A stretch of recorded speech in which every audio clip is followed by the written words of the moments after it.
દાહોદમાં સફાઈ કર્મીઓની હડતાલનો મામલો સામે આવ્યો છે। દાહોદથી વિગતો સામે આવી રહી છે, જ્યાં સફાઈ કર્મીઓની હડતાલનો મામલો સામે આવ્યો છે। લીંબડી ગ્રામ પંચાયતના સફાઈ કર્મીઓની હડતાલ સામે આવી છે। પંચાયતના સફાઈ કર્મીઓની હડતાલનો આજે 5મો દિવસ થયો છે। આગેવાનો રજૂઆત કરવા જતા કર્મચારીઓ તાળું મારી ફરાર થયા છે। દાહોદથી આ વિગતો સામે આવી રહી છે। ગતરોજ કોંગ્રેસના અગ્રણી નેતાઓએ પણ મુલાકાત લીધી હતી। દાહોદમાં સફાઈ કર્મીઓની હડતાલનો મામલો સામે આવ્યો છે। પરિપત્ર મુજબ વેતનની માંગ સાથે છેલ્લા 5 દિવસથી સફાઈ કર્મીઓ હડતાલ પર છે। હડતાલને પગલે શહેરમાં ઠેર ઠેર કચરાના ઢગલા પણ જોવા મળી રહ્યા છે। પંચાયતના સફાઈ કર્મીઓની હડતાલનો આજે 5મો દિવસ થયો છે।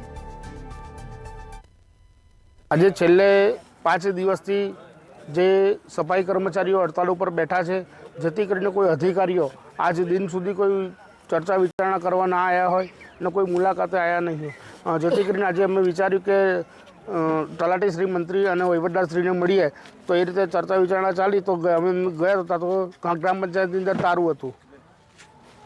કેમ તાળું મારી દેવામાં આવ્યું? તાળું ખબર નહીં, આ બેનો દીકરીઓ એટલે બહાર છે અને એમને કદાચ પેશાબ પાણી કંઈ બહાર જવાનું કંઈ તકલીફ પડતી એના કારણે એ રીતે ઈર્ષા રાખીને આ લોકોએ તાળું મારી દીધું। સાહેબ, શું માંગ છે તમારી? માંગ અમારું કે આ લોકોનો પગાર માત્ર ને માત્ર 3250 પગાર આપવામાં આવતો હતો।